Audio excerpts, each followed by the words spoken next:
Sorry about that, Gemini. I don't know what happened, but the camera stopped recording, and I was like literally almost at the very end of your reading. So I'm just going to keep going and um, try to mesh these together. If I can't work it out, I'm just going to post them part one, part two for you guys.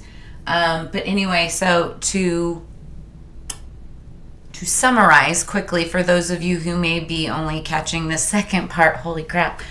Um, okay, what we have is the Eight of Fire, Eight of Wands, which is talks about messages coming in, and it could also be like downloads from the divine.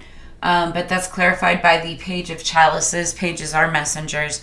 Could be a younger person, younger energy, could be message of what love produced, like a child or something like that, but also maybe a project. Doesn't have to be, but it's like a message of love, right? Then that was in the recent past. Then we've got the Ten of Cups, but it's clarified by the Eight of Swords. The Ten of Cups is all about happiness, wish fulfillment, house, home, family, love, career, like you've got it all, right? But then we've got that clarified by the Eight of Swords, which entails a lot of stress, anxiety, almost to the point of burnout, sleepless nights, that type of energy. And then coming into the future, towards the end of the week, we've got the Nine of Swords, which is even greater anxiety, nightmares, fear, remorse, that type of energy. And that's clarified by the Four of Pentacles, which is talking about taking things into account, stressing out, potentially worried about bills and or making it through the end of the month, going into the next month, that type of energy. Underneath the deck, though, what you don't see coming, or the underlying energy, resonating energy, is the Nine of Coins, Nine of Pentacles, which is like independence, wealth, being able to stand on your own 2 feet. Clarified by the Four of Wands, which talks about stability and foundation and house and home. And so I think like that's the whole focus on this, this week's spread. So then, right where it kind of cut off, man, maybe I'll just post this one because that was a really quick, short, sweet wrap up. But we've got number 40, Radical Expansion, that came up. I was actually just about to post it, and then I don't know what happened. But this is the card. I don't know if you can see it really well. There we go. So it's a beautiful, like, white dragon. Radical Expansion. Number 40. The number 40 could be significant in some way. Dang, I can't believe that happened. Okay, what would it be like to live, love, and feel at full capacity? Do you imagine what it would be like? This card is about being truly and unapologetically you. The gifts you think are too bold for this world, and those heartfelt experiences you believe you should hold back on might just lighten someone up. The physical self-expression that you dull down so you fit in, and those dreams that seem too vast could be precisely what the world is waiting for. Do you feel you have the right to take up space? Our R's can expand manifold, but we often choose to keep them tight to our bodies, maybe for safety. But what is this construct in which we have imprisoned ourselves? Why not dance our most beautiful dance, dress in a way that makes us feel magnificent, and sing so our voices are heard?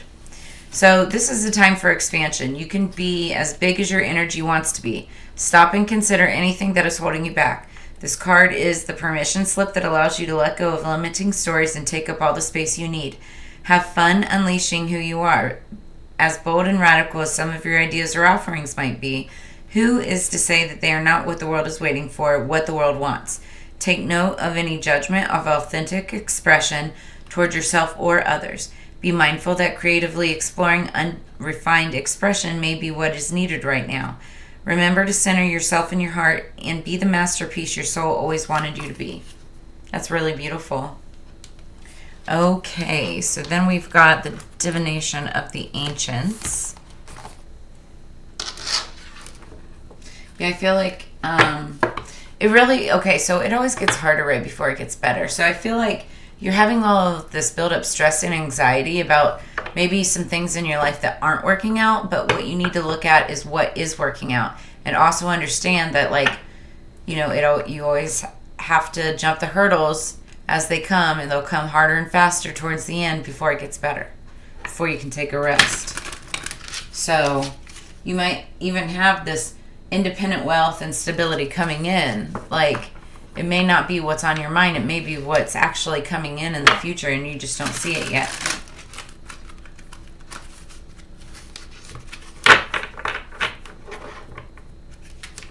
One more. Thank you.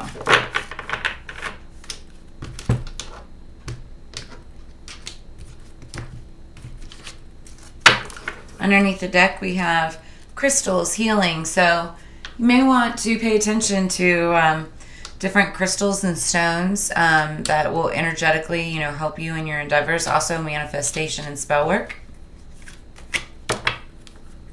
Maybe consult with somebody who does. Then we have ornithomancy, which it means omen. I'm probably butchering how you say that. Ornithomancy. So I feel like that's like reading omens. I could be wrong.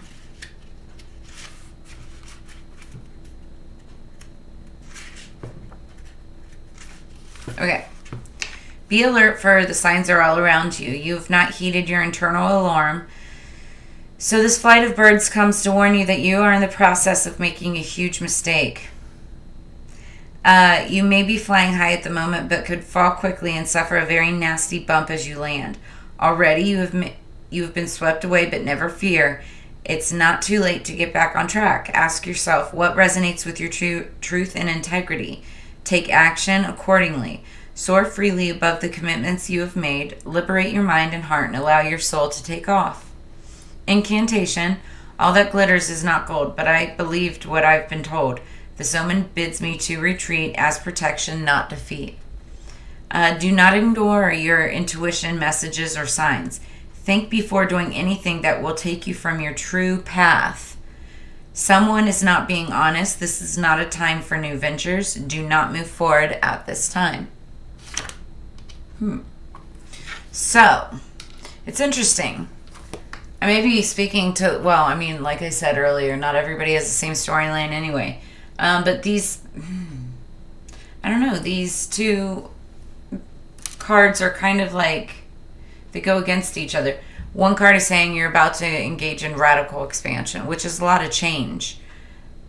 This card is saying, you know, don't take that chance, stay where you are, which isn't really talking about change. Now, what I can say, though, is maybe it is, because you might be that person that, you know, will change instantly. Like, the moment you're given an opportunity or offer or option, you take it, right? Which is not always a bad thing, right? It's not a bad thing. But, you know, this card is saying you need to start watching for the signs and maybe hesitate. And where was it? Oh, I don't see it here, but at the very beginning, the energy going into this read was the Hanged Man, putting yourself, taking a step back and putting yourself into a position where you look at the situation in a different perspective. So this is that, and that's, you know, what the omen is talking about. Just read the signs that are around you, and don't move too fast. But also understand that by doing that, you are undergoing radical change, radical expansion and transformation. It'll bring you a lot of opportunities. I feel really good about what I just said there, whatever I was just channeling. So that said, that's what I have for you this week, Gemini. I need to get this focused again. Sorry if that was blurry for you for a minute. But make sure that you like, share, subscribe. Hit that little notification bell at the bottom there. What else was I going to say? Yeah, so you can see my upcoming content. I just blanked for a moment. I was taking dabs earlier too, let's be honest. So we also have a really cool giveaway for the month of January. I may have to extend it into the second week of February, only because I was notified and told that my website was down for like the first week or so. And so I may extend it. But the drawing will be in February. It's Get Chill With Me 2023. You can check out in the description below this video. You can see all of the official rules. It's really simple to enter. You just must be 21 or older. But you'll win a free copper chill steel pipe, which super cool. This is mine. I love it so much. I use it all the time. It's amazing. It keeps things colder longer, and you can put ice cubes, and just so good, so fresh and so clean. And then I'm also booking for personal readings throughout 2023. I've been booking up pretty fast. My calendar is a little messed up. The availability that you see there are sometimes slotted with other stuff, so make sure that you reach out to me via email, and we'll figure that out. But as you know, it's Together We Grow, Gemini. So I appreciate you being here, and I will see you on the flip side. Thank you so much. Peace.